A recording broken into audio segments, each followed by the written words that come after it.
बिहार जाति आधारित गणना में आप सबों का अभिनंदन है, वंदन है। हम इस पर चर्चा करने जा रहे हैं कि भवन क्या है और मकान क्या है।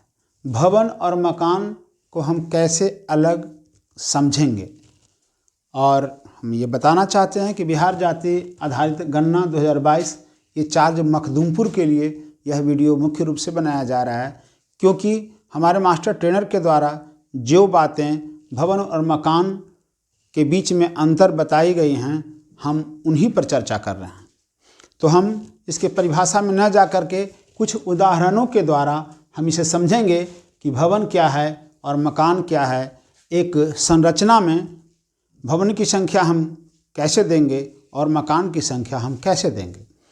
वहीं जो एक बात आती है कि परिवार के अनुसार हम मकान संख्या दें, जो सामान्यतः गलत है, बल्कि जो एक संरचना है, एक भवन है, उसकी संरचना के आधार पर मकान संख्या देना चाहिए। तो जितना मुख्य द्वार उतना मकान होना चाहिए और उतना परिवार भी दिखाना होगा। जितना मुख्य द्वार उतना परिवार भी हो, तभी हम उसके गणना मकान के रूप में परिभाषित कर पाएंगे। तो यहाँ पर हम देखें कि एक भवन है, उसमें एक मुख्य द्वार है और एक परिवार है, तो भवन की संख्या एक होगा और मकान की संख्या भी एक ही होगा। एक दूसरा भवन है जिसमें दो परिवार रहते हैं, लेकिन उसका मुख्य द्वार एक ही है, अतः भवन की संख्या भी एक होगा और मकान की संख्या भी एक होगा। अगले भवन में हम चलते हैं तो वहाँ पे दो परिवार दिखाई दे रहा है और दोनों परिवार के लिए मुख्य द्वार अलग अलग है, इसलिए भवन की संख्या एक होगा और मकान की संख्या दो होगा। वहीं पर एक ऐसा भी भवन मिला जिसमें दो मुख्य द्वार हैं लेकिन परिवार एक ही है, तो इस स्थिति में हम भवन की संख्या एक ही देंगे और मकान की संख्या भी एक ही देंगे। तो यहाँ पे एक प्रश्न उठता कि अब इसमें दो मुख्य द्वार है तो मकान की संख्या एक ही क्यों? इसलिए कि इसमें परिवार एक ही है। अगर हम दोनों मुख्य द्वार पर नंबर देंगे और दोनों मुख्य द्वार पर अगर हम नंबर देते हैं तो हमें वहाँ पर परिवार भी दिखाना होगा। चूँकि गैर आवासीय भवन का गणना नहीं करना है, जैसा कि हम जानते हैं कि गैर आवासीय भवन का गणना नहीं करना है, ना ही भवन पर नंबर देना है, लेकिन नजरी नक्शा पर उसे दिखाना है। तो यदि हम भवन पर इस भवन के दूसरे गणना मकान के लिए जो दूसरा मुख्य द्वार है उस पर अगर हम नंबर देते हैं तो वहाँ परिवार भी दिखाना होगा, और परिवार एक ही है, इसलिए भवन भी एक होगा और मकान भी एक होगा।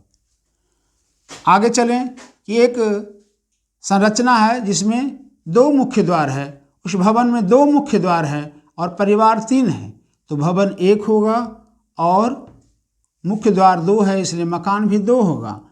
एक में हम दो परिवार दिखाएंगे और दूसरे में एक परिवार दिखाएंगे।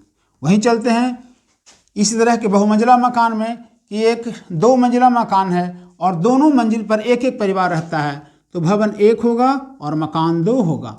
ठीक उसी तरह जो स्थिति यहाँ पे है कि दो मुख्य द्वार परिवार एक, उसी तरह दो मंजिला मकान लेकिन परिवार एक, तो भवन एक होगा और मकान भी एक ही होगा। और ठीक उसी तरह जिस तरह से यहाँ दो मुख्य द्वार और तीन परिवार है, यहाँ पर दो मंजिला मकान है और तीन परिवार है, तो भवन एक होगा और मकान दो होगा। तो हम समझते हैं कि भवन और मकान में जो अंतर है और भवन की संख्या और मकान की संख्या को हम कैसे प्रदर्शित करेंगे, कैसे समझेंगे, तो इन उदाहरणों से यह स्पष्ट हो गया होगा। अब हम चलते हैं कि भवन संख्या और मकान की संख्या लिखते कैसे हैं और इसका क्रम बढ़ता कैसे है। तो हम यहाँ से चलें कि भवन परिवार एक है, भवन भी एक है और मकान भी एक है। तो अभी हम परिवार की चर्चा नहीं करेंगे। तो भवन एक और मकान एक, तो भवन एक के लिए 0 0 1 और मकान संख्या 1 के लिए 001। दूसरे भवन में गए तो वहाँ भी भवन 1 और मकान 1, तो भवन की संख्या बढ़ेगा 002, मकान की संख्या भी बढ़ेगा 002। तीसरे भवन में भवन 1 है और मकान 2 है, तो भवन की संख्या 003 हुआ, और मकान 2 है तो मकान की संख्या 003 होगा और 004 होगा। उसी तरह अगले भवन हम जाते हैं तो इसका 004 होगा, और मकान चूंकि 1 है तो 005 होगा। अगले भवन में जाते हैं तो भवन 1 है और मकान 2 है, तो भवन की संख्या 005 होगा और मकान की संख्या 006 होगा, और चूंकि इसमें 2 मकान है इसलिए 007 होगा।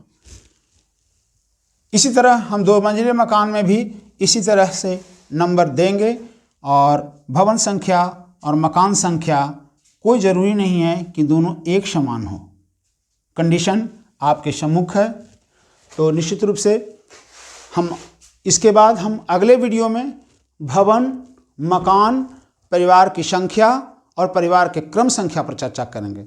साथ ही हम आप सबको बताना चाहते हैं कि विशेषकर चार्ज मखदूमपुर के लिए हमने एक PDF भी बनाया है। अगर उन PDF को ठीक तरह से पढ़ लिया जाए, 1 से 2 बार अच्छी तरह से उसे पढ़ लिया जाए, और इस तरह के जो 2-3 वीडियो मेरे द्वारा बनाया जाएगा उन वीडियो को देख लिया जाएगा, तो कहीं भी आपको फ़ोन करने की ज़रूरत नहीं है, कहीं कुछ समझने की ज़रूरत नहीं है, बल्कि आप किसी दूसरे को समझाने में सक्षम हो जाएंगे। तो अब हम चलते हैं कि भवन संख्या और मकान संख्या मकान के मुख्य द्वार पर कैसे लिखेंगे। पहले हम समझ चुके हैं कि भवन संख्या और मकान संख्या का क्रम कैसे बढ़ेगा, तो अब इसको हम समझें कि उसके मुख्य द्वार पर कैसे लिखना है। सर्वप्रथम हम यह जान लें कि प्रत्येक भवन के प्रत्येक मुख्य द्वार, यानी कि प्रत्येक भवन के प्रत्येक मकान यानी कि गणना मकान पर नंबर देना है। तो इसको हम इस प्रकार लिखेंगे। पहले भवन में 001 और गणना, चूँकि मकान को हम गणना मकान भी कहते हैं और भवन पर जो लिखने का निर्देश है वो गणना मकान है, तो गणना मकान ही लिखेंगे 001, और इसको 6x6 के बॉक्स में से घेर देंगे। या इसको हम इस रूप में भी लिख सकते हैं कि भवन संख्या 001 और गणना मकान 001, जो भी आसानी से आपसे लिखा जा सकता है उसे आप लिख सकते हैं। लेकिन मुख्य रूप से हम सब इन्हीं बातों पर चर्चा किए हैं और इन्हीं बातों को लिखने का निर्देश प्राप्त है। दूसरे भवन में जाएंगे तो भवन संख्या 002 और गणना मकान 002 और गणना मकान भी 002। वहीं तीसरे भवन में 2 गणना मकान है, इसलिए दोनों गणना मकान के मुख्य द्वार पर उसका नंबर लिखा जाएगा। तो पहले गणना मकान पर भवन संख्या 003 और गणना मकान 003 होगा, और उसी भवन के दूसरे गणना मकान पर भवन संख्या 003 और गणना मकान 004 लिखा जाएगा। इस प्रकार हम उसके मुख्य द्वार पर ऐसा लिखें कि 2 मीटर की दूरी से स्पष्ट नजर आए, और ऐसी जगह पर लिखें कि कम से कम अगले द्वितीय चरण की गणना तक यह सुरक्षित रहे और स्पष्ट दिखाई देता रहे। तो हम इसी के साथ फिर अगले वीडियो में मिलेंगे।